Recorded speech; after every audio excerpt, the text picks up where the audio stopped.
হাতে গোনা মাত্র 3 দিন।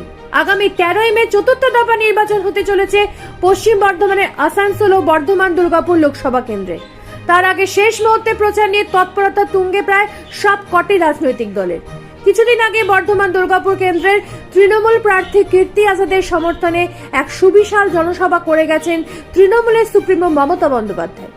বাদীদের মতো মিথ্যে কথা বলা আমার স্বভাব নয়। আমাকে যদি জোর করে কিছু বলতে পারেন সেটাও আমি বলবো না। এদিন মুখ্যমন্ত্রী সভাকে ঘিরে দুর্গাপুর সহ পার্শ্ববর্তী এলাকায় তৃণমূল কর্মী সমর্থকদের ভিড় উপচে পড়েছিল দুর্গাপুরের গ্যামন ব্রিজ সংলগ্ন কল্পতরু ময়দানে।